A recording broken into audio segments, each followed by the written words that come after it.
اللہ جب تمہاری زندگی سے کسی چیز کو دور کرے گا تو ہمیشہ اس جگہ کو کسی بہترین سے ہی بھرے گا۔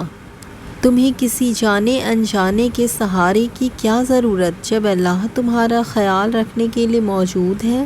لوگوں سے بلا وجہ کی امیدیں ہی تمہیں مایوس کرتی ہیں اور پھر تم کمزور محسوس کرتے ہو اور کہتے ہو خود سے کہ تمہارا نہ ہونا ہی بہتر تھا، مگر اللہ جانتا ہے کہ تمہارا ہونا کس قدر بہترین ہے، کیونکہ اللہ کچھ بھی بے وجہ نہیں بناتا، پھر وہ چاہے حالات ہوں یا ان حالات میں پھنسے خود تم۔ ان راستوں کو اختیار نہ کرو جن کی طرف جانے سے اللہ نے روکا ہوا ہے، اور جو تمہارے حق میں نہیں بہتر وہ تو پھر رونے سے بھی نہیں ملے گا، اور وہ جو تمہارے حق میں بہتر ہے پھر وہ کوئی رو کر بھی تم سے چھین نہیں سکتا۔ یاد رکھو، ہر ایک کام کے ہونے یا نہ ہونے میں تمہارے رب کی مرضی شامل ہے۔ اللہ سے بہتر تمہیں کوئی اور نہیں جانتا۔ سب خیر کے معاملے پیارے اللہ کے ہاتھ میں ہیں۔ یہ تکلیفیں، آزمائشیں صرف وقتی ہوتی ہیں۔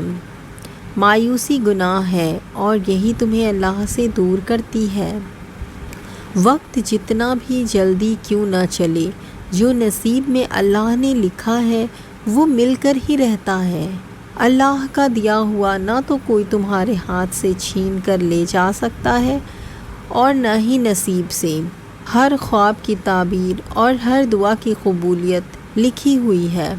حالات پر راضی ہونا اور اللہ کا شکر ادا کرتے رہیں۔ تمہارے برے حالات کو اچھے حالات میں بدل دینے والا بس اللہ ہے۔ تمہارے ہر غم کو خوشی میں بدل دینے والا بس اللہ ہے۔